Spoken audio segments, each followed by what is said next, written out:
Hello, troopers, and welcome to episode 5 of the Real Jumpers podcast. I am your host, Terner Thompson, and joining me are a couple of my friends. Say hello, everyone. Hello! Hello. Yo, yo. What's going on with you? Today, we're going to be continuing our coverage on part 2 of Rodan, a movie that is dear to my heart, scared the heck out of me as a kid. My friends make fun of me for it scaring me, but regardless, it's way better than Godzilla Raids Again. And I think it stands the test of time as one of the best kaiju films ever made. So, considering the subject matter of the movie that we are watching today, I thought it would be important to have one of our squad mates, Nikki, talk about the importance of the message of this film and why we're going to be discussing potential donations for the relief for Hurricane Milton and Helen. Before we start, we would like to mention that we are fully aware that Rodan is an innuendo for natural disasters such as hurricanes, tornadoes, tsunamis, and whatnot. We are fully aware of this, and we understand the bad timing of these episodes as the correlation of the current disaster in the southeast of America with the events of Hurricane Helene and Hurricane Milton. Please trust us. Nobody understands us more than our own jumpers because 3 of us, including myself, got caught in Hurricane Helene. It is absolutely destructive over here. Cities have been wiped off the face of the planet, and there are still many places that are still under search and rescue, last I checked, with death tolls rising and whatnot. And with Hurricane Milton, half of Florida, who is usually built to withstand hurricanes, has been destroyed. That being said, not only will this podcast, but other correlating platforms, including my own Twitch, will have links to donation websites. So if you feel the need or the want and desire to go and help all of these wonderful people who are currently struck with this disaster, you can. Please donate if you are able, not if you are not able. Anything helps via water bottles, canned goods, anything. It would be extremely helpful to all these families that have been affected. And with that, let's get into today's episode. Like in the previous episode, I would like to shout out my sources for the research we did for this film. Wikizilla, Wikipedia, and the YouTubers Firewood Media and Paper Fins for their videos on this film. Links to their channels will be in the description below. As always, we would like to make a disclaimer that the point of our podcast is to entertain, so if we happen to get anything wrong or mispronounce any names, we are sorry, and we encourage you to do your own research if these films interest you. Please comment below what we might have gotten wrong or any other facts about the film. And remember to drop us a like and subscribe if you enjoy the show. Now then, ladies and gentlemen. Oh, God, I had to burp so bad.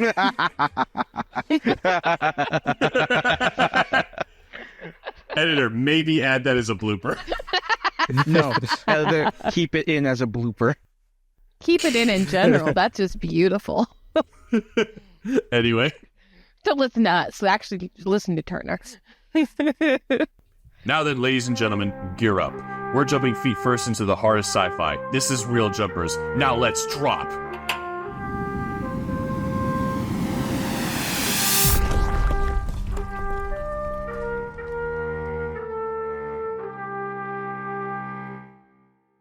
Where we last left off, a small mining town in Japan was being terrorized by, they're basically dragonfly nymphs. That's what Meganula, or the Meganoodle, as we've coined in the last episode, are based on. These horrifying crab pincher monsters are coming out of the mines, killing everyone.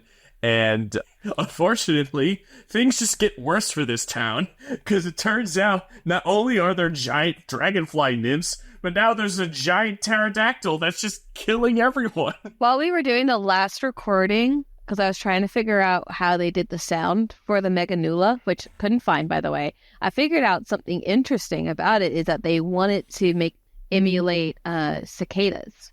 Oh!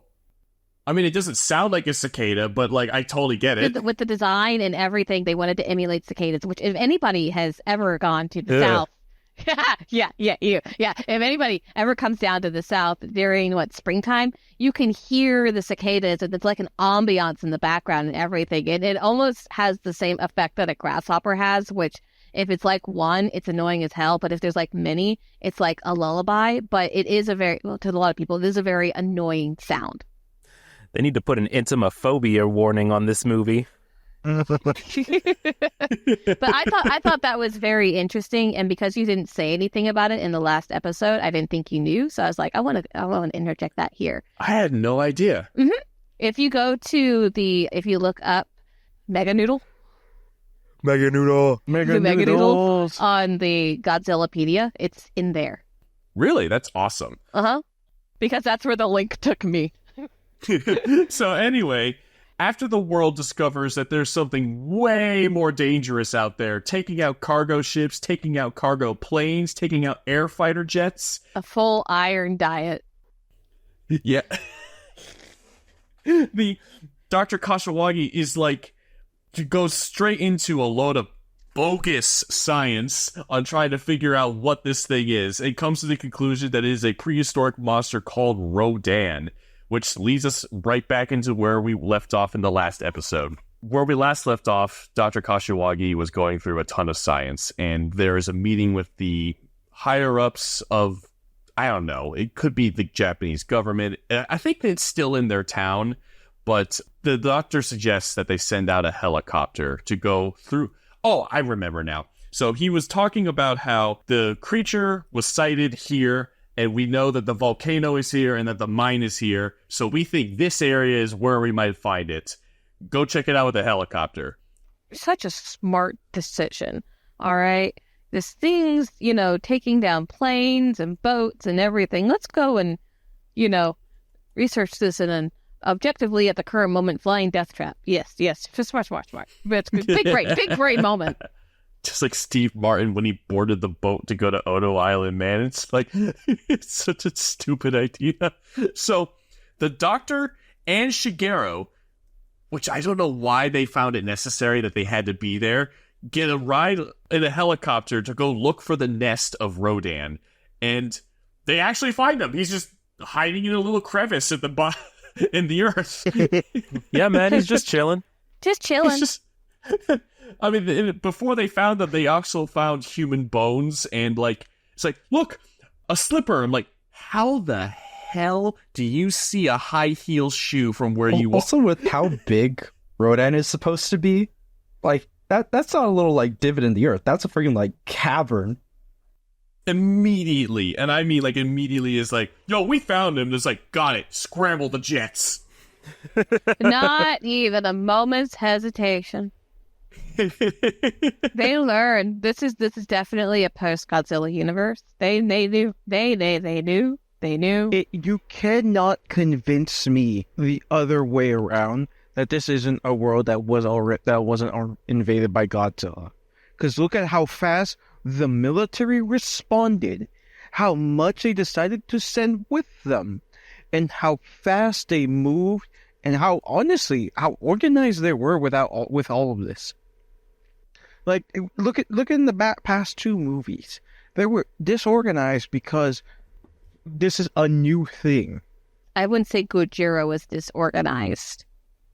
I'm talking about the military presence. Okay, maybe that. That's what I'm talking about. I'm talking about pure military presence. And I'm making this example as a Warhammer example. It's kind of like how when the Tau first see an Emperor-class Titan, they thought they didn't exist, and then they see one, and they're terrified. It's just what is this? But now it's okay, giant monster, that's what they reported? Alright, send this unit, this whole company, from what it seems like, or this whole battalion, send them out there. Oh, you found the nest? Scramble the jets right now.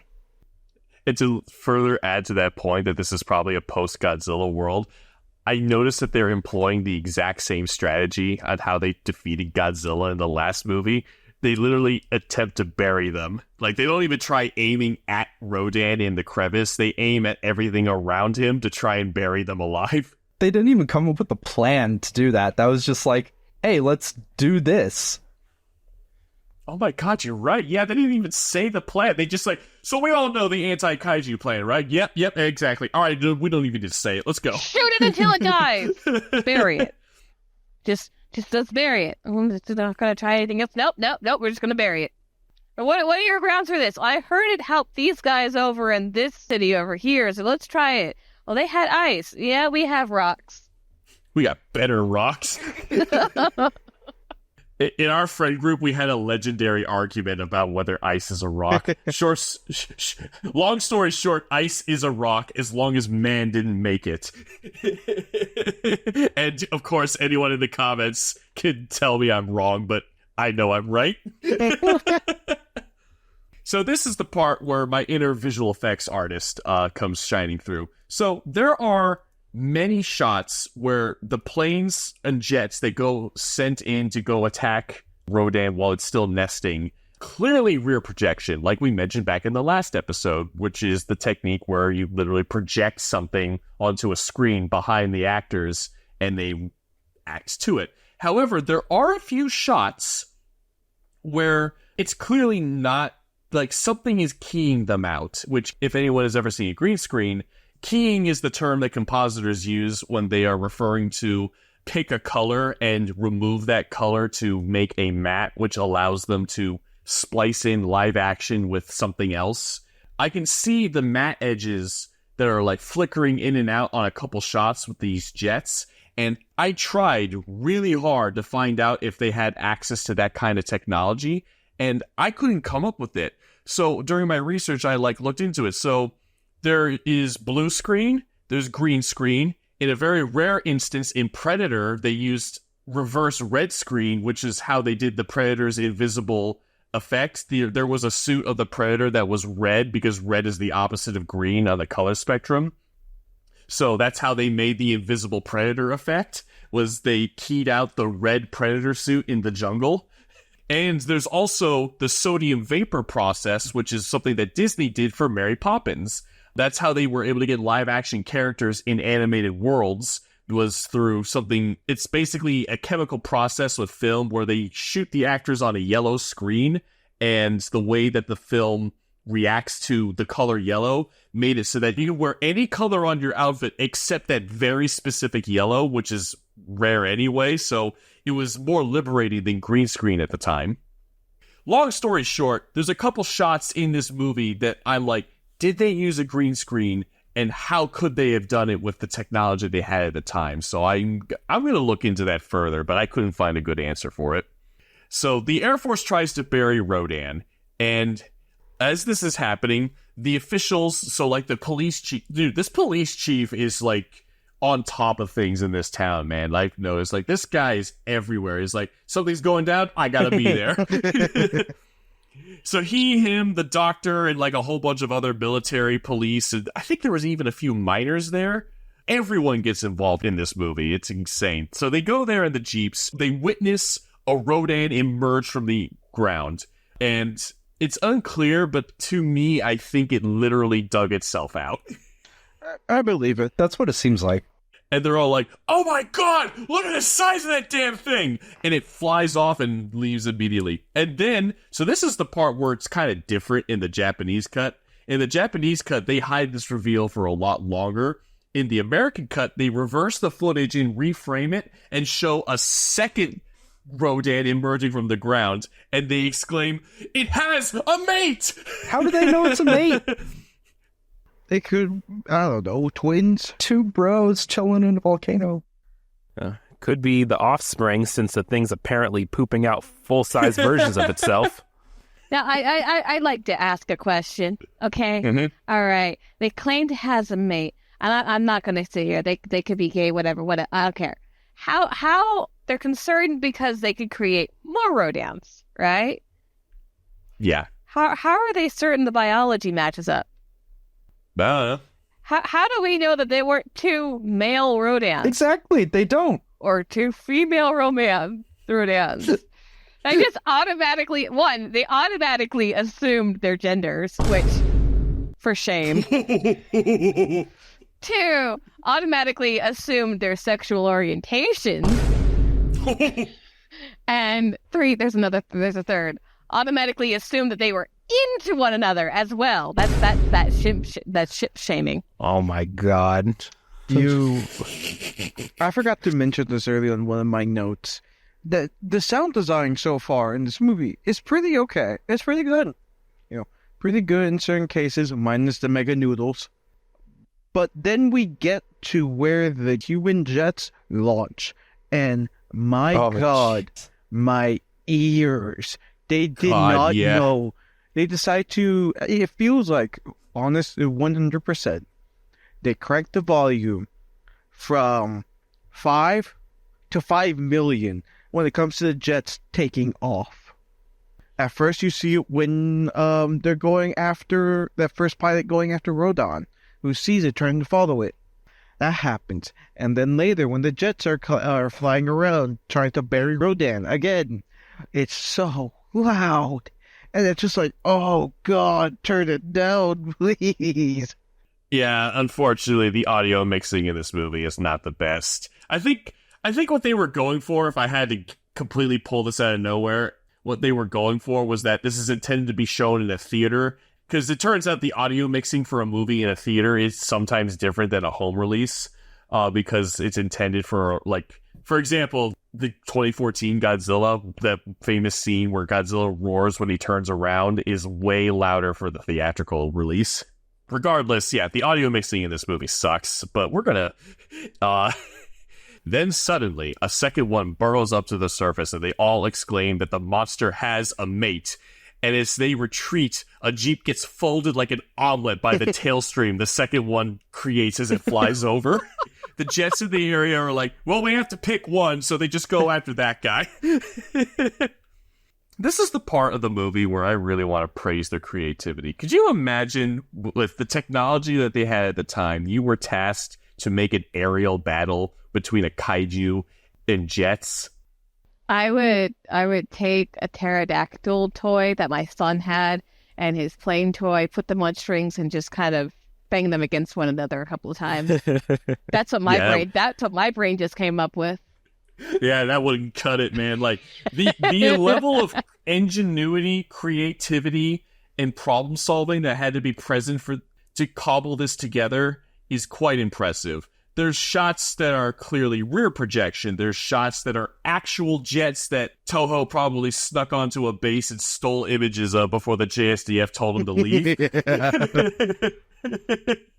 There's like footage of there's different models of the flying Rodan. One looks way better than the other one. One has like more curled wings and it looks kind of menacing. The other one looks like a pancake. Does anyone notice that one? The one that kind of like flippity flops through the air, and there's the other one that's more rigid and it looks kind of legit. I didn't notice that, but why did the first thing that came to mind was when you're like looking through a Pokedex, so you try to figure out which Pokemon's the female and which one's the male. That's probably it. As I keep take this out. Well, that was the first thing that came to mind. The flippity flop one looks kind of like a paper airplane kind of shape. Kind of. It's the one that looks more wobbly. There's one that's more rigid and its wings are kind of more curled shaped.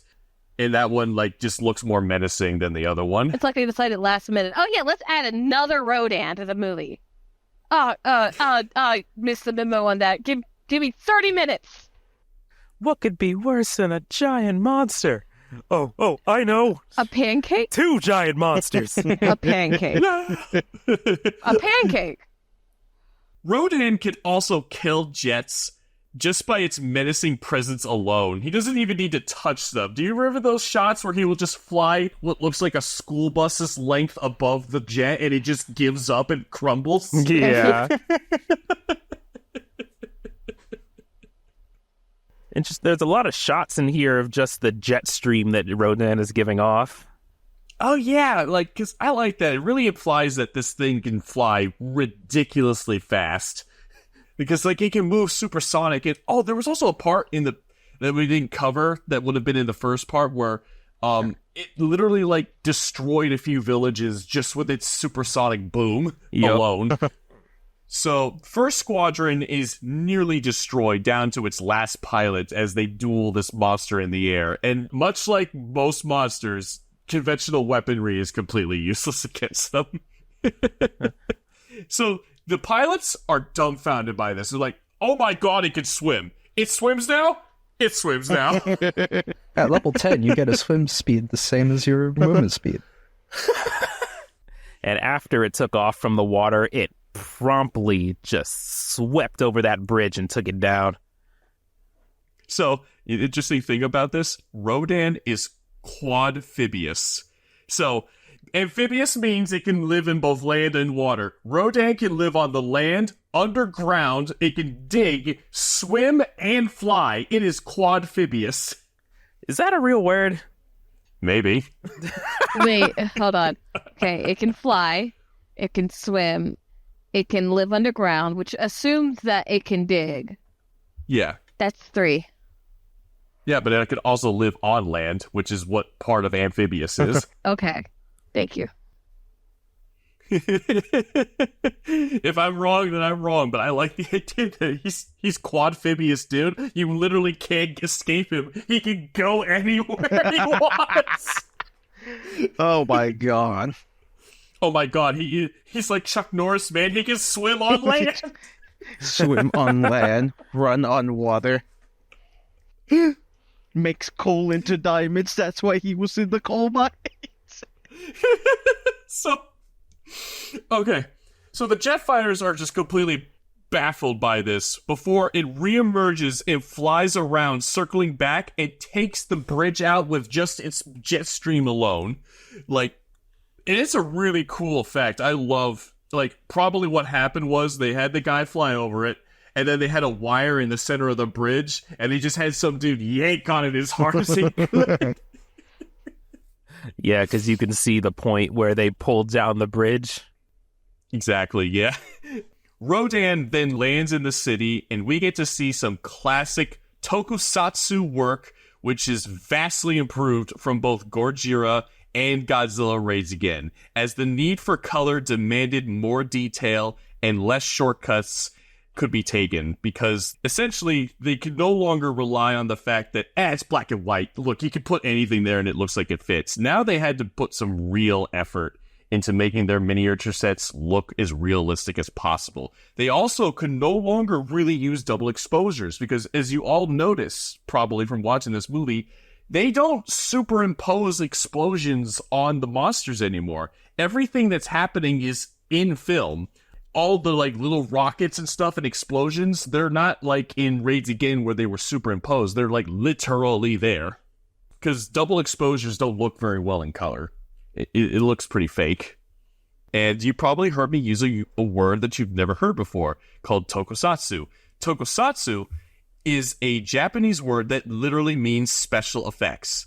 It is used to talk about television shows and movies that have superheroes, giant monsters, and other science fiction and fantastic themes. Some famous tokusatsu features Godzilla, the Ultra series, which is where Ultraman is from, Kamen Rider, and Super Sentai, aka Power Rangers.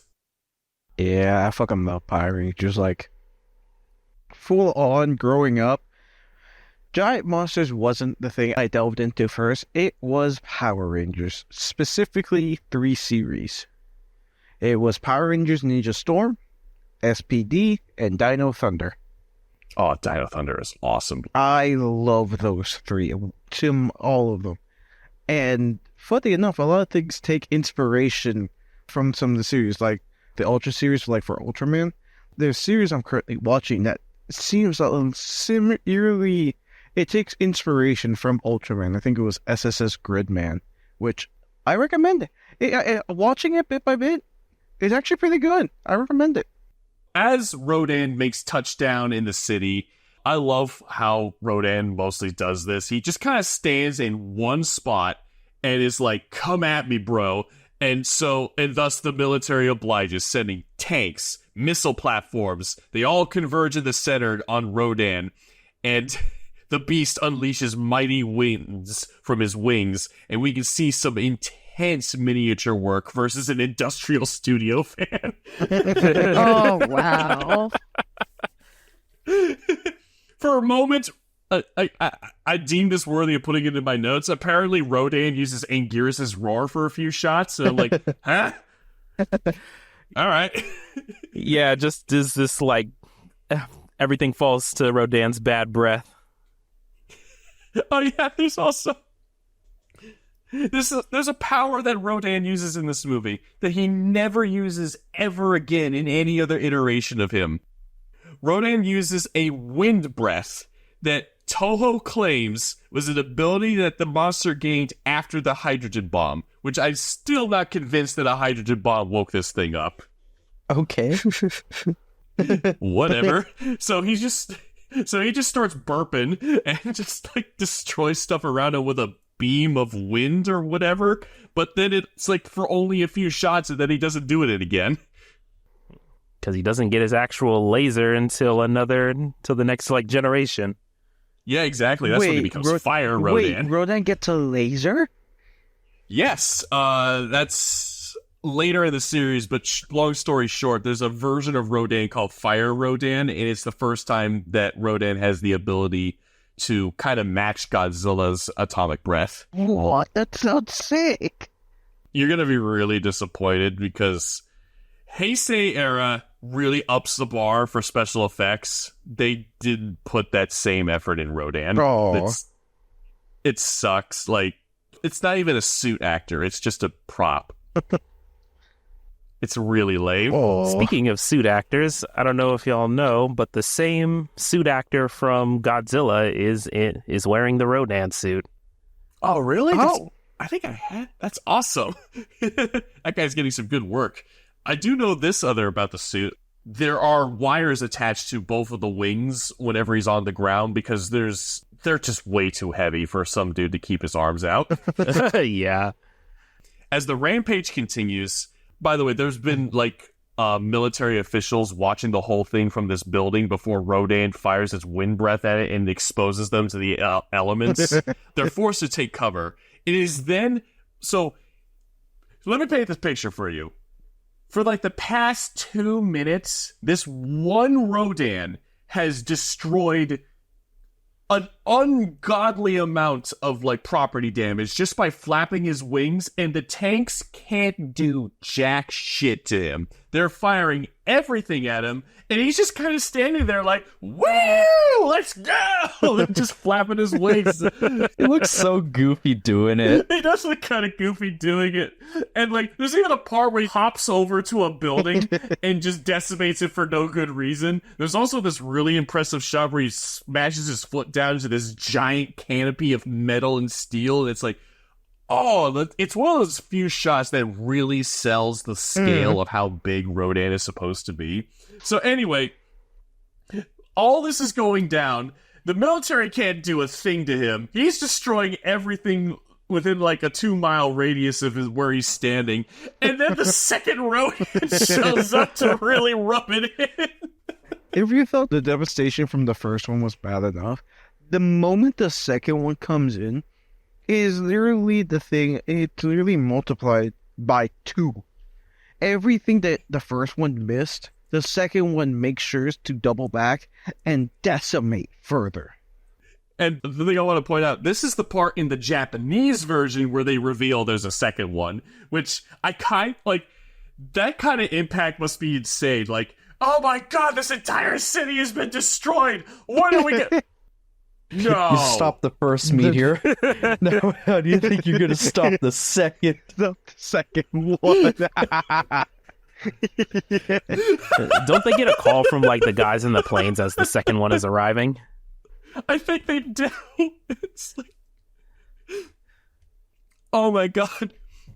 So, I always find it hard to cover these scenes in the podcast because, like, what do I do? Talk about, like, I talked about the special effects I noticed in the very first episode, which, as a side note, I knew I wasn't gonna like our first episode after a while, but man, I don't like our first episode.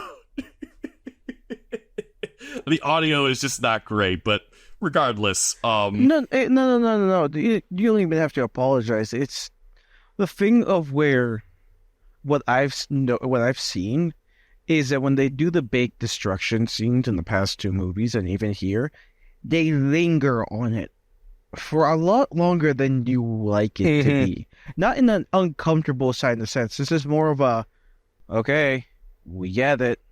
The city's destroyed. You can't grind it into a fine mist any further. At this point, you're just trying to make sand. Can we move on with the movie? Exactly, yeah. And that's like that video I sent you guys that talks about the differences in this movie. It's like, there's a lot of trimmed fat in this, and it's still a little too... Like, I think as a kid, I would have been mad that they cut out stuff because I really like the monsters. But, like, considering that my taste for storytelling has improved or changed over time, I'm like, all right, like Dennis said, let's get a move on. I get it. We destroyed the city.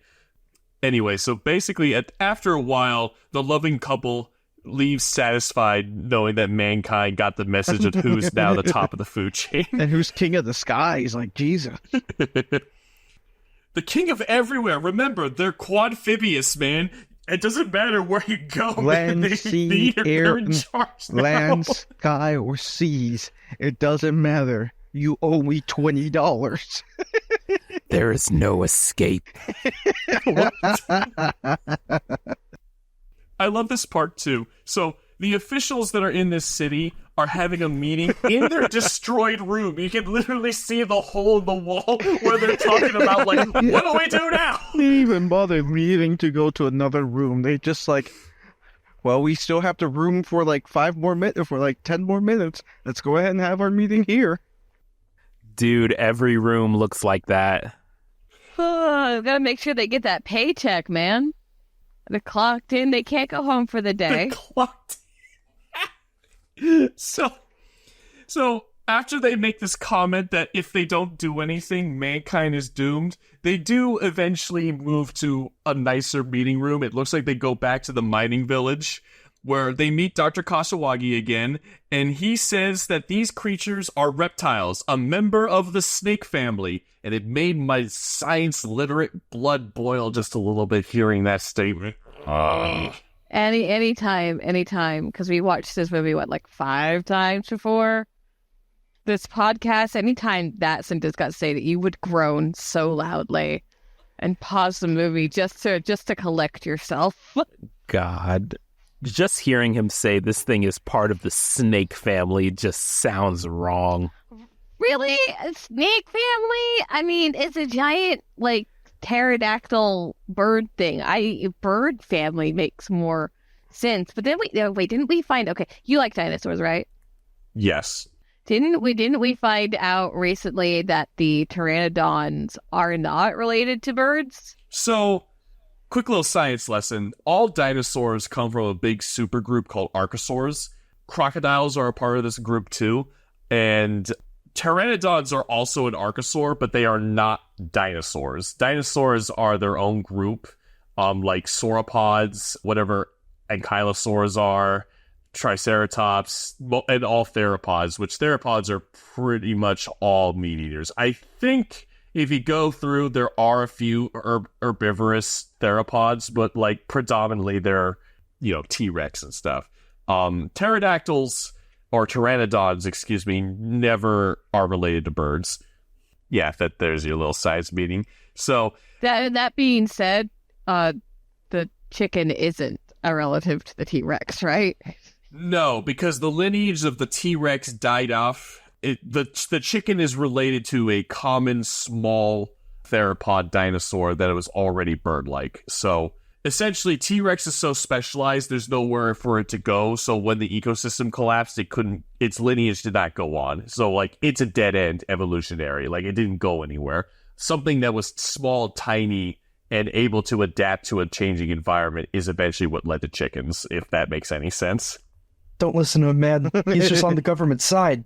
Yes, I was paid specifically by NASA to tell you that the Earth is round and not flat.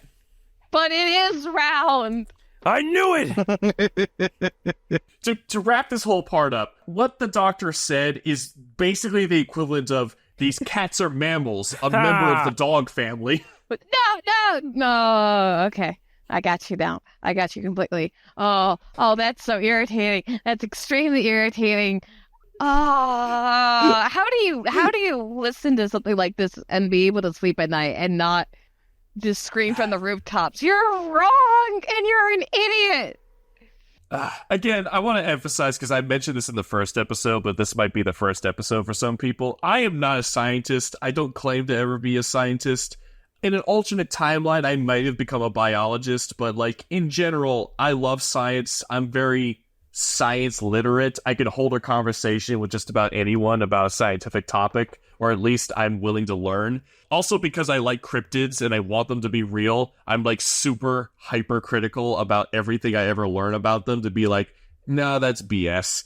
So that's why like the science in this movie like makes my blood boil. Like I can accept a lot of things because you kind of have to. It's called suspension of disbelief when it comes to these movies. It's just when they say things that are blatantly wrong, that's when it pisses me off. I feel the same way about history.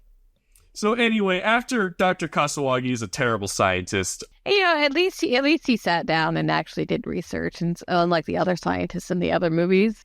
yes, they did do that. I actually loved the fact that they actually showed him going through what seemingly was the scientific process.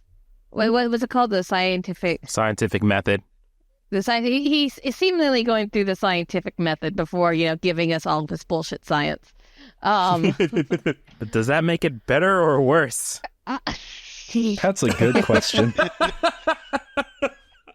That's a very good question. Well, compared to, raids again, that's better. But giving us the bullshit science, yes, no. Anyway, so after the BS science, the doctor says that he believes that the two creatures are hibernating because much like snakes, which is why he mentioned them in the first place, after they consume a lot of food, most snakes will kind of like go dormant for a while. And the word dormant doesn't really fit with snakes. Basically, a snake can kind of eat one thing and be good for a long time. So that's his theory, that why they're not doing a lot, which leads into a theory that I teased in the first episode.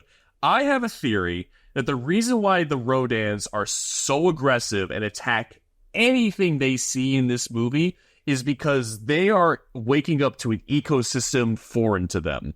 They evolved in an ecosystem teeming with giant monsters like Godzilla and like Anguirus. So they're expecting giant creatures to be roaming the world, and they're not finding anything. This is why they're so desperate for food that they're willing to attack human beings. Because, like, where else are they going to get food? There's nothing else to eat. There are no giant megafauna in this world that they erupted to, so that's why they're so hyper-aggressive. They're starving. Is that scene from Captain America where Steve Rogers wakes up in the current century and he just runs through New York? That's exactly what's going on here, except more murder. Exactly. So that's my little headcanon. I'm pretty sure someone thought of that, but like that's just an observation I've made after watching this movie like 6 times in a row to get ready for this podcast.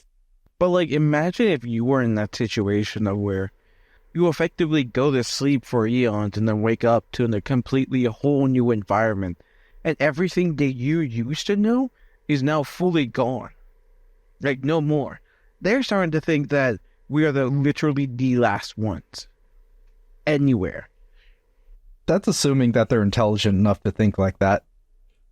That's true, but that's very true. But it reminds me of other situations.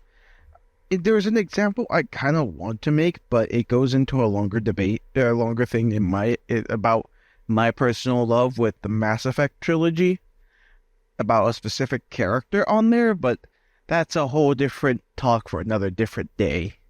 So they basically woke up and their friends are gone. And they're just going, Frank, where are you? Yeah. So at this point, they've decided to team up and say, these hairless apes don't know what they're doing. We're in charge now. Also, why are the apes hairless? And why are they wearing weird things? I don't know, but they don't taste very good. What's that they're shooting me? Ow! What was that? Ow! Stop it! Ow! Okay, now I'm pissed. That's it. I'm destroying this entire hive that they've built. So they think we're ants. Hive. So that's why the professor thinks that they're hibernating, is that they're done eating because they just went on a massive killing spree. So now the JSDF comes up with the plan to bury them. Again. But this time they really mean it. Like they didn't mean it the first time. So this is dumb because these things don't seem to mind being underground. We even saw them emerge from the earth like it was nothing. So here's a quick spoiler for how Rodan comes back because it's important to this argument. When Rodan returns to the series, we literally see it busting out of a mountainside with its beak. So, you're telling me it just decided to prison escape its way back? It didn't work the first time. Why the fuck did you think it was gonna work the second time? Once more with feeling. No, because this time they really mean it. So they're going over this plan, and someone in the meeting, I can't stand this guy. He's like, this plan is too dangerous. What if the volcano erupts? And I'm like, dude. Even better. Better. What would you rather? One volcano erupt or keep letting these twin typhoons with teeth run around? Exactly. Like, a volcano is something that is in a finite area. It can't go anywhere. And you can make the people, like, even the guy arguing against him says, we'll make people evacuate. We're not going to just do this and, like, kill a bunch of people with an erupting volcano. This is fine. No. Listen. The volcano on Big Island in Hawaii has been erupting for years. To further hammer the point, I think, and the director of the Monsterverse movie, King of the Monsters, said it himself. He thinks that Rodan is way more dangerous than Godzilla could ever because the Rodans in this movie, and similar to the Monsterverse film, if anyone's ever watched that, Rodan, all it has to do is show up, flap its wings, and do more destruction than Godzilla ever did in an afternoon. Yeah. Uh-huh. So, these things are heavily territorial, they eat people, they don't seem to be stopping anytime soon, and they're equally as indestructible as Godzilla, and could be anywhere they want to be in a matter of minutes. So, no, screw the volcano, we're killing these things. And so that guy got shut down pretty quick, and I'm like, yeah, good. The committee has duly noted and duly ignored your complaint. Duly noted. I love that. So the JSDF then proceeds to evacuate every person within multiple zip codes around the volcano before they get ready. We then see every miniature weapon of war that the studio was proud of make their way out to the countryside. Just as in Godzilla Raids Again, the army take their positions and the film wastes the remaining budget on nearly 4 minutes of a spectacle of them blowing up a mountain.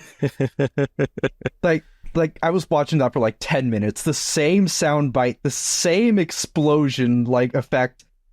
Oh my, I was getting so bored of that. Like, I get it. They're like proud of what they're doing, but man, just the entire time my brain was filled with the like get on with it from Monty Python. Get on with it. Yeah, this got real old real fast. I honestly tuned out for about like 5 minutes and just like tuned into the Minecraft I was playing at the time. I was able to level a mountain just like them. Wait, no, they did not level a mountain, but I did. So, to like, I'll hammer home like what they did. So, first thing they were going to do, they identified that there were 2 entrances to their cavern. There was one near the mine and one near the volcano. So they start blowing up the one near the mine, and after they're satisfied with blowing up the mountain enough, they like, all right, now go for the other entrance. Meanwhile, we're constantly, and this is the part where I'm like, come on, guys, you clearly had the budget. You did so good up until this point. They keep reusing the same shot of Rodan behind this little crevice, and they keep flip-flopping.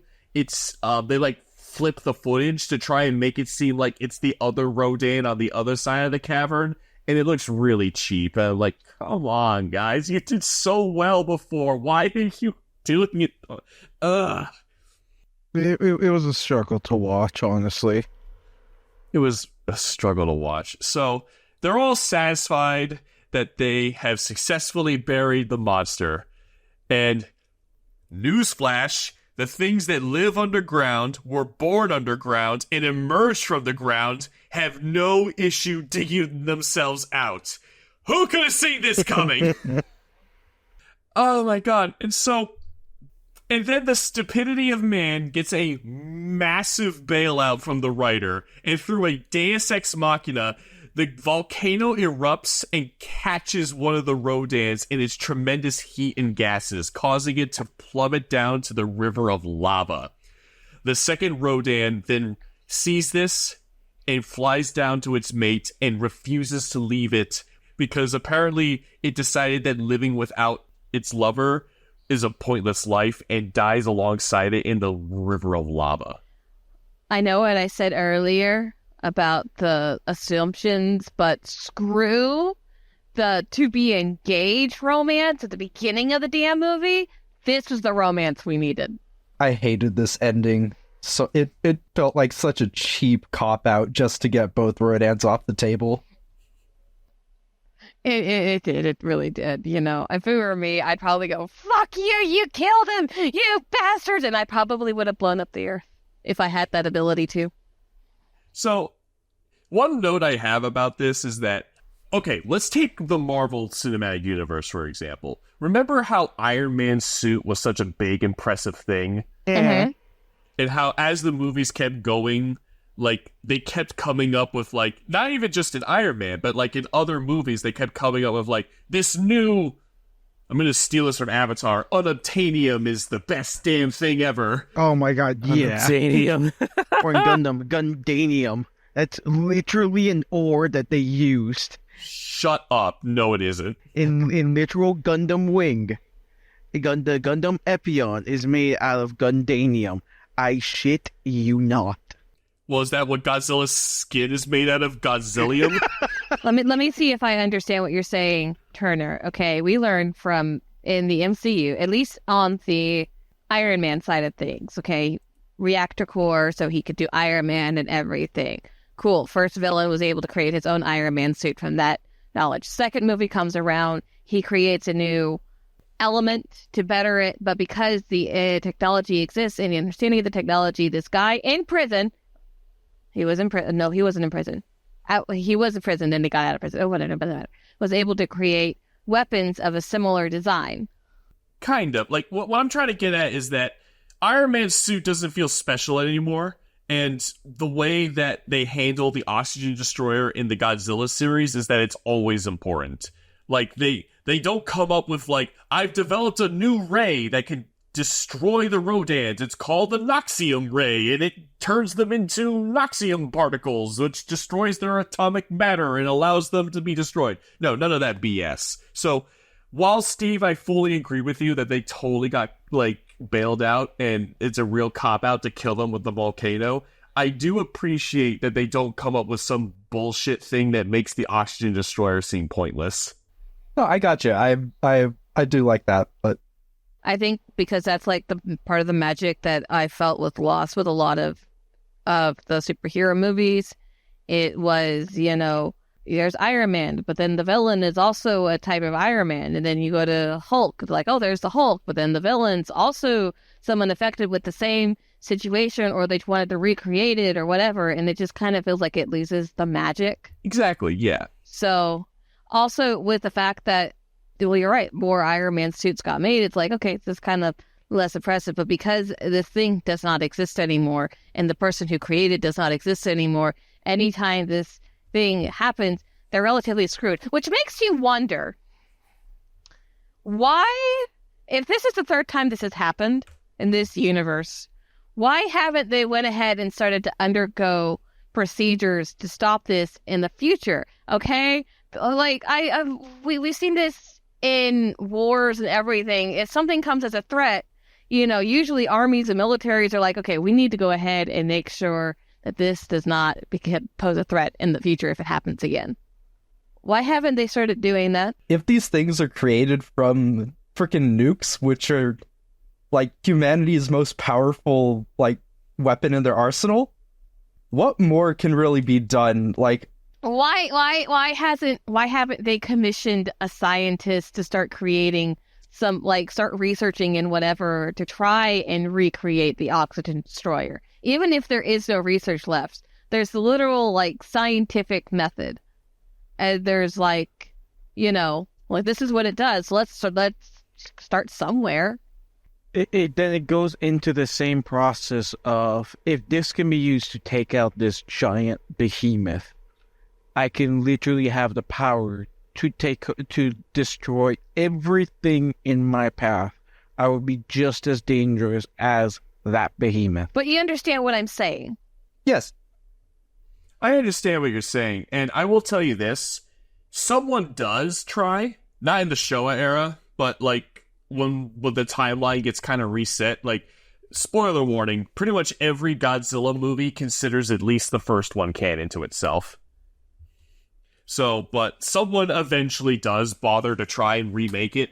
The way I understand the Oxygen Destroyer is that it's a really easy to make weapon. The only problem is it's like bread. Like, you literally have to, like, know this really weird esoteric system to try and figure it out, and Serizawa just kind of stumbled upon it by accident. I am under the impression that, like, you really need to know how to do it or stumble upon it by complete accident to create the Oxygen Destroyer.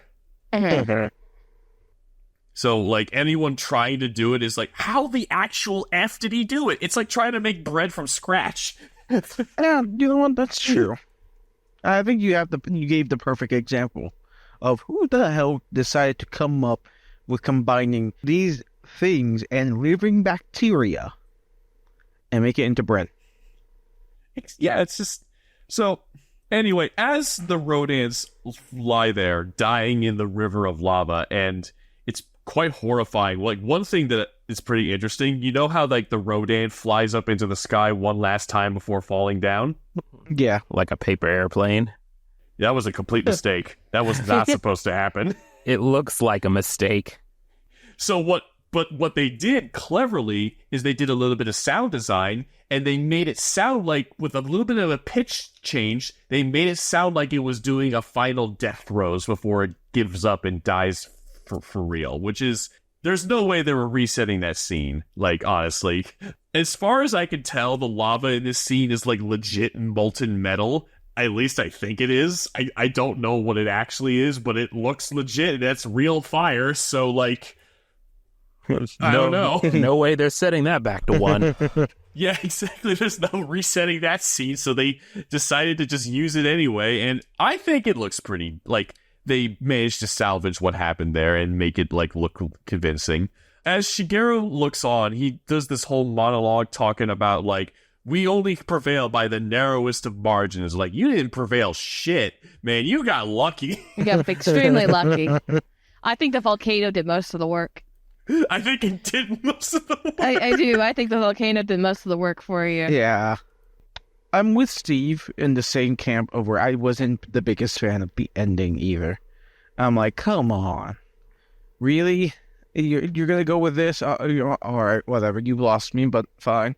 I can buy the volcano can kill them because it's like... Because a volcano has, like, more power than, like, what most human beings are capable of doing. Like, the only thing comparable is, like, a nuke. But in Showa era, it's super dubious as to whether or not nukes can kill these things. In the Monsterverse, they finally confirmed that Godzilla is immune to a nuke because they literally nuke him to power him up. But anyway... But you want to know something I just realized of how they could have gotten the second one to come down? This is that at the time modern age after World War II. World War II had anti-aircraft guns. They had AA guns. I would believe it more if one lucky shot from an AA did a good amount of damage to the other Rodan in the fucking sky. And if it comes down into the magma, the lava, where the other Rodan is effectively burning alive. Boom. I just wrote it. Boom. I just wrote it another ending. Yeah, they, like, did, like, a whole meeting where they were like, okay, we think that this part of its body might be weak. If we aim there, we might be able to daze it or get it to fall out of the sky or something. I don't know. Like, that'd be cool. Anyway, we're going on a little bit for this. So, again, Shigeru mentions that they got by the narrowest of margins, but how could we have possibly... How will we survive the next time this happens? And then he says the dumbest quote I've ever heard that... Okay, he says, I wondered whether I, a 20th century man, could ever hope to die as well. And I'm like, what? Wait, what? Do you not remember that? Oh, not so much. No. It's supposed to be all romantic. They're dying together, but My God, you literally have someone. When I first saw this and everything, I actually thought it was very profound, but that's just me, okay? Because it's watching these things, they were very attached to one another, whether or not they were mates or not, very attached. To see one die and then be left in a foreign world and just want to be around the other person, it's a very, natural thing to want to be with that person again.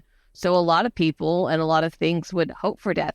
This harkens back to, I think I mentioned this to you before, in the book Where the Red Fern Grows, all right, which is, if nobody's read it, which you should, it's about a book about two hound dogs that they were really attached to one another, and one died, and the other one would not leave the grave site until she eventually died as well. She wanted to die to be with the other one. It was a hope to die. And that's what he's meaning. It's funny, but that was the intent. The line needed another pass in the writing room. That's what it needed. Because literally as it sounds, it's like, I wonder if I too wanted, it's so stupid. Maybe if he didn't say it in a narration voice and everything, maybe if he said it more serene and more depressive, more somber. I guess. That might have helped it a bit. So anyway, after that stupid line read, we stand there watching the Rodans burning alive. And it ends! Yep, that's it. Game over. That's all, folks. And everybody goes home.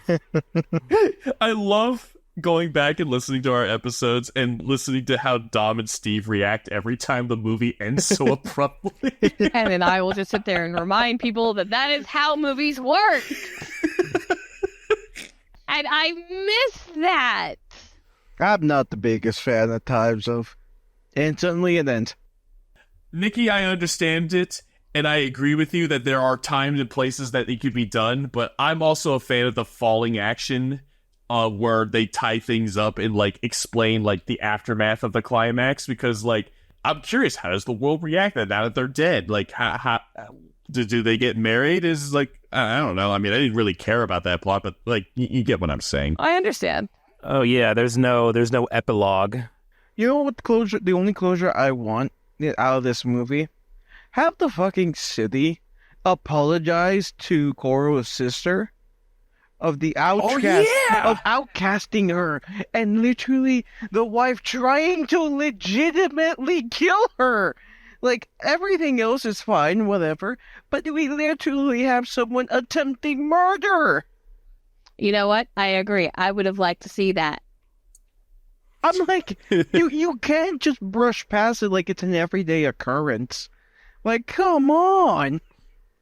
At least tell the girl I'm sorry. After seeing the Meganulon and seeing, oh my God, there's my husband. Oh my God, I nearly just killed this lady. I almost forgot we called it the Meganulon. But, it's just, I think that out of everything, as the one part of closure I would love to bring back, I'd love for them to do. But it just ends. That's it. No closure, no nothing, and nada. Which actually is a great segue to this. It's time for us to give our ratings. Once again, I'm the host, so I get to do it first. We shall see about that one day. So my bias is probably going to shine through on this one, but I personally would like to give this film a 7.5. I think it is a massive improvement in all aspects over Godzilla Raids Again. The spectacle is amazing, and the level of ingenuity on display is top of its class for its time. I only give this movie a 0.5 less than the English Godzilla King of the Monsters because it lacks a strong message, and even though the Americans butchered the theme in King of the Monsters, I still feel that film had a stronger thematic through line than this film. I also feel that it's also bogged down by the subpar ending that's almost an exact 1-to-1 with Godzilla Raids Again. However, I am glad that they maintained the special nature of the oxygen destroyer and didn't come up with some new weapon to kill the monsters that would lessen the impact of the message of the first film. Overall, I think this is a solid kaiju film. It shows why Rodan is considered to be the big five of Godzilla's roster, which, for those who don't know, the big five, if I remember off the top of my head without Googling it, is Godzilla, Mechagodzilla, King Ghidorah, Rodan, and Mothra. Yes, I remembered it. Hey. I cannot wait when we get into Mechagodzilla, because it's going to be a bit, but yes. I'm like I've said before, I'm more of a mecha guy. Giant mobile suits, things like that are my type of alley. But I will say this about Godzilla games. I had the most fun playing as Mechagodzilla. Because the concept of someone building an exact opposite of this, it's like in the Sonic franchise, you have Sonic, and then you have Metal Sonic. And in a lot of the cases, Metal Sonic is a giant threat at times. Like, this is supposed to be the inverse of Sonic, and he's just as fast and strong as him. Like, I love that concept of someone created the exact copy of you, but a mechanical in every sense of the way of you, and now you have to fight it. Yeah, very often in almost every depiction, except for one, but that's kind of the point of its depiction. Mechagodzilla is usually gonna whoop Godzilla's ass when he shows up at least the first time. Let's see. I gave Raids Again about a 1.5, right? Either a 1 or a 0.5 or 1.5, somewhere in that range. I watched this with you first, and we didn't have anybody else in the viewing party. And I remember going to Dennis and going, yeah, watch it. It's a lot better. It's so much, because everybody was extremely hesitant to watch Rodan after Raids Again. Fucking battle scars. Battle scars, like, that was PTSD. I wish I could forget that. But considering the fact that this is probably one of the first movies Japan ever got its hands on to do via color, and they had a lot of fun with the sets. The sets are beautifully done and everything. I think I could solidly increase my rating to a 7. I don't think I will ever give a rating as well as the first movie, because that was just beautiful. But this was, production-wise, I'm going to give it a 7. Storytelling-wise, in certain areas, I'm probably going to give it a 5. Ooh, so overall, what do you give it? Overall, if we had to average it, it'd probably be a 6. Okay. Just make it even. The production level and everything is such a good step ahead of what the predecessor movies were, but it was a lot better done set-wise, and you can see how they upped their game, but there was just way too many aspects in the movie where the acting and the voice acting and the storytelling just could have been so much better than it was. That deserves a 5. So a solid 6.5 would be my rating for the movie. And I think that's pretty fair. That's pretty fair. Because, again, for our viewers, if you want, because I explained it in our first episode, but on our podcast, we want to use a system where a 5 does not mean a bad movie. We're not IGN. So a 5 means an average film. A 10 means a movie that happens like once in a decade, if not even once in like 20 years. Like, that's like the best movie you've ever seen in a long time. And a 1 is garbage, and a 0 is not even a movie. Overall, I'm going to be frankly honest with you, Turner. If you were watching Rodan like in like a couple of months or anything just for shits and giggles, and you turn it on for us to watch too, I'll probably pipe in and I'll watch it with you. If you were doing the same thing with Raids Again, I wouldn't touch it with a 10-foot pole. So the fact that I would be willing to go back and watch it again, that's a good movie. That's awesome. There was something you mentioned back in our last, like in our episode 3, I think. you said that you think Rodan is a better sequel to Godzilla than Godzilla Raids Again, and I like wholeheartedly agree with you. It's like Honestly, it's the fact of you can take Raids Again, crumble into a ball, throw it into a trash can, and the entire world would sit there and go, yeah, okay. That's exactly how it's supposed to be. And then you could sit there and tell the entire world, no, Rodan is a sequel. And I guarantee you that there are 10,000 people out there that'll go, wait, I thought it was the sequel. Okay, my dad, for instance, is a big sci-fi fan, along with my grandfather. And I mentioned Raids Again to both of them, and they're like, what? And like, oh, the sequel to Godzilla. And they're like, no, the sequel to Godzilla is Rodan. And they're like, okay. So there you go. And then an argument ensued on whether or not Rodan was actually a sequel or a standalone movie. And then I left the room. So there you go. That's my reading. That's my understanding. And we can pass on to the next person. All right, Dennis, what did you think of the movie? This is already infinitely times better than Raids Again. Now, that does not mean it's the greatest movie of all time. No, it has its problems. The sound mixing in this movie was genuinely awful. Like, I had a headache anytime a jet flew by. And when they decided to, that final assault on Rodan, where they spent, you said 4 minutes? It was not 4 minutes. It felt like another half of the movie. So, it's the same launch of missiles. Missiles, rockets, Rodan screaming in pain. Repeat that until the end. I'm just like, can we get on with it? Can we please move on? Other than that, it was actually a really good movie. It was a pretty good movie. Honestly, overall, I give it about a 6. All right. Well, nothing will compare to my rant and my disdain for Raids Again.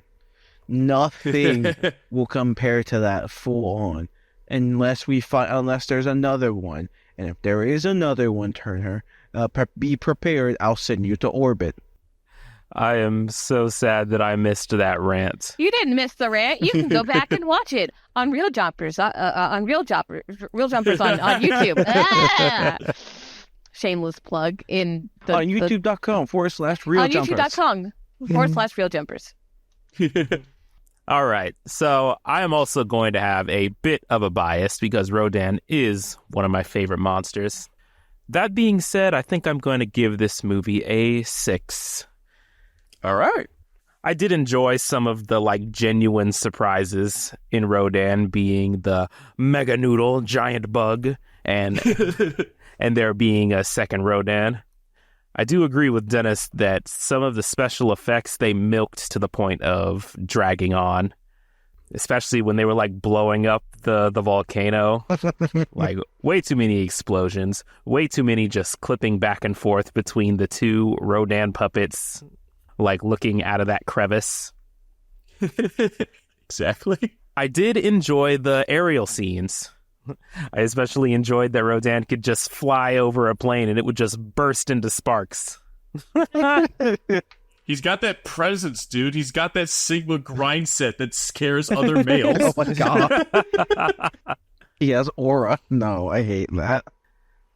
But all that being said, this is still only my third step into the Godzilla franchise, not including the modern stuff. I feel like I still need more time to form a good opinion on these movies. It's honestly Godzilla's a mixed bag, so I don't expect you to like everything. I'm just happy that you're even bothering to be a part of this journey. So, Dion, you put a 6, is that what you said? Yeah. Okay, 6, got it. Okay, is there anything else you wanted to say? Meganoodle. Meganoodle. If we ever do merch, that's what we need to do. The Meganulon. Have a shirt. Yeah, put that shit on a shirt. Ankle Duca Docadillo was funny too. I'm actually researching shirt design. Anyway, Steve, go right ahead. Overall, I have to give this movie a 4. Like, Scathing. if it was on, I'd watch with like half interest, just like probably be on my phone or something, and I wouldn't really give it a second thought. I wouldn't like go out of my way to seek it. I don't know if it's just like my ears are really sensitive or something, but just the audio being so loud and grating absolutely destroys it for me. Just the high pitched scream of Meganulon, the like every jet scene that happens is so painful. Like I literally just had to like take my headphones off and just wait for it to end. Oh, with like the wind whistling past Rodan and the jets. I will warn you that Mothra does have a pretty high-pitched screech, so oh boy, full warning, so that I don't thank you for the flashbang warning. you. I'll take some ibuprofen. And like the ending being what it was, I really didn't like that. It just wasn't a super enjoyable experience for me. And I really do think it's mostly because of the audio in my case. So yeah, a 4 is what I would rate it. Okay. Well, I guess my only follow-up to that is, like, do you, like, if you take the audio out of the mix, do you think that what was presented is, like, a huge step up compared to what we've seen before? Yeah, I think the story itself until the end was all right. Like, sure, there were some details and, like, plot points that were, like, a little... that definitely could have been done better. But, like, if it didn't have the audio issues, I'd probably give it, like, a 7. Okay. Wow, that's... wow, you hear that, audio guys? You gotta do better. Honestly, I don't know if anybody else was, but I just averaged out the ratings. Oh, thank you. So, Terner gave a 7.5. I gave a 6. Dennis... No. Yeah, you gave a 7.5. Right? Turner was 7.5. I was a 6. You were a 6. I was 6. And... No, you were a 6.5, Nikki. I wrote it, like... No, I was a 6 to 6.5. Okay. So I just went down to 6, just to even it out. Okay. All right. So 6 to 6 to 6 to 7.5 to 4. That averages out to a 5.9 rating from this podcast. Oh, wow. If you take Steve out, what is it? Oh, okay. Signaling. Steve's bringing down the curve. I see how it is. Okay, hold on. No, you know what? Not to leave Steve out of it. Might change my rating. My rating is a 2. That would be a 15.5 divided by 6. It'd be divided by the number of people, so it would be... 15.5 divided by, hold on, 6.3.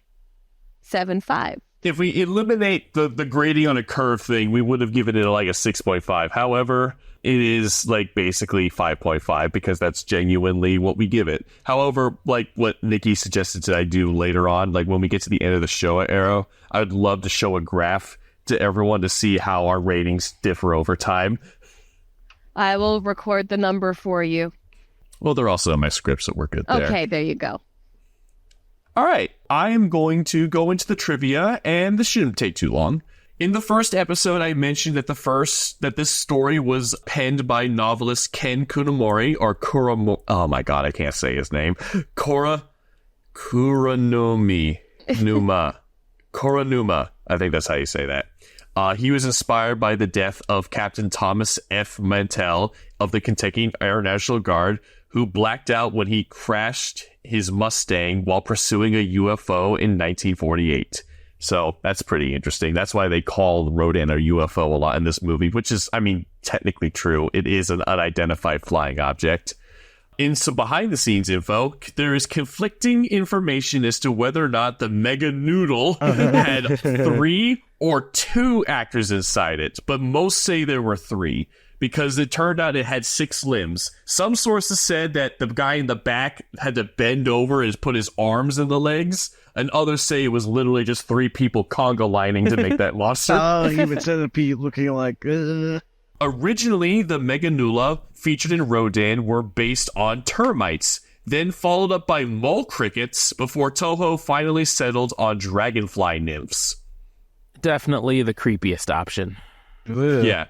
These creatures would then reappear years later, redesigned for Godzilla vs. Megaguirus, because it turns out Megaguirus is a type of creature which is like a dragon, like a literal dragonfly that is related to these monsters, and that's such a deep cut to do. It's like, hey, you remember that random thing that we had back in the movie called Rodan? Let's make them evolve and become the main villain of a Godzilla movie. Jesus. What a random thing to do. But smart. You consider how smart that is. We need to figure out a new monster.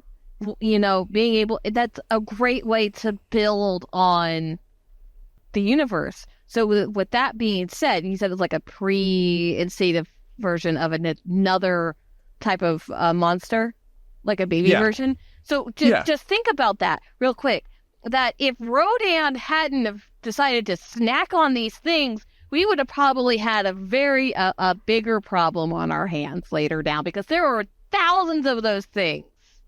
Yeah. So, the city that Rodan destroys, called Fukuoka, gets attacked on 3 separate occasions throughout the Godzilla films. Once by Rodan, once by Dogura, which is a weird jellyfish monster, which we're probably not going to cover that film unless there's a massive outcrying for it. It's called Dogura, like D-O-G. Yeah, Dogura. And it's a jellyfish? Yes. What the hell? It eats carbon and steals diamonds from Mafia. It's weird. That's just... I mean, it's kind of horrifying what it is. Like, when you see it's like a gigantic floating elder god that's just like stealing carbon. But like, regardless. And once again, the city gets attacked in the Heisei era by King Ghidorah. Dion mentioned this earlier, that the actor who played Rodan unfortunately plummeted 20 feet down when a cable snapped, but Rodan's spirit of flight, saved him from hurting himself, so he was good.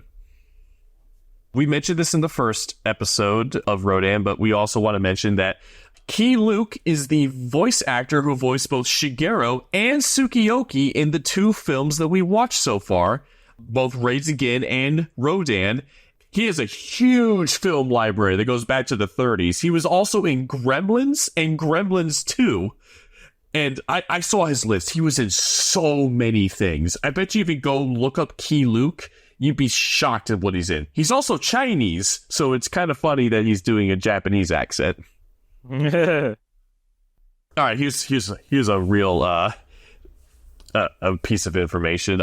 Some claim that Rodan is supposed to be representative of the Soviet atomic threat at the time. I don't buy it. I personally think that Rodan is a representation of typhoons and earthquakes and how mankind could be provoking them. I agree with that. Like, because at what point is there any allegory to Russia? Like, honestly. There's none. No. I'm sorry. I'm looking at the act. There is none. And I'm looking at the work that he's done. Oh my god. Yeah, he's been in a lot of stuff. Was that MASH? Yeah, MASH. He was in MASH? MASH, Scooby-Doo, Scrappy-Doo. Wait, what's his name? Key Luke. Okay, hold on.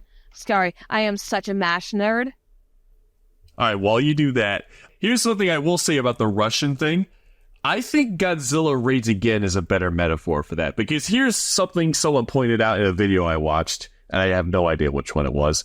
Japan feels like they're stuck between 2 superpowers that they have no power to stop. And also, Anguirus canonically emerged from Siberia, which is, where Russia is. So, to have a monster that was created by an American nuke, Godzilla, and a monster that was awoken in Siberia by a Russian nuke coming together to battle it over Japan during the Cold War, yeah, no, that's a way better metaphor for that. Yeah, no, I believe that better than here, of where it just comes out from the ground. And the weird message about the nuclear/atomic testing that they were doing, causing them to be awoken, no. Yeah, I don't buy it. It's a Japanese cover-up. So, okay, for those who know MASH, more for you, Dennis, okay, my favorite episode of MASH where it's from the patient's perspective? Yeah. He was a merchant in that episode. Oh! And then later, A Night at Rosie's, He was the gambling hustler. Yeah. And you remember that episode, the Christmas episode we like with Charles, where Yeah. he gives candy to the orphanage. He played the orphanage owner. Oh, okay. Okay, nice.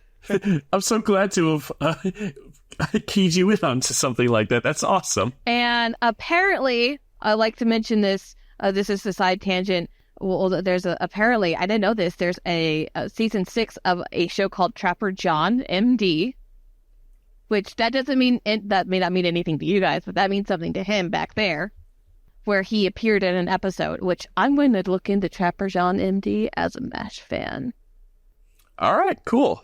All right, next bit of trivia. So, initially, the monsters were, or Rodan, was based on a winged dinosaur known as the Archaeopteryx, and there were designs that looked way different. Ultimately, they decided to go with a more pteranodon look. The original Japanese title for the movie was called Giant Monster of the Sky, Radon. And the name was changed to Rodan in the U.S. because they wanted to avoid confusion with the chemical element radon, which radon is... Radon, excuse me. Radon is a chemical element that has the symbol Rn, and its atomic number is 86. It is a radioactive noble gas and is a colorless and odorless. God, radon. Radon sounds like something a hippie would Radon, say. dude. Almost sounds like radish. Radon, brother. You gotta believe in the radon, man. The good news is this movie did really well. Rodan's success would help spawn a few more monster films that while Godzilla slumbered until 1962. These include The Mysterians, Varon the Unbelievable, Mothra, and Gorath. However, we only plan to cover one of these films on the podcast, given that Mothra is the only one of them that has any real relevance to the Godzilla timeline.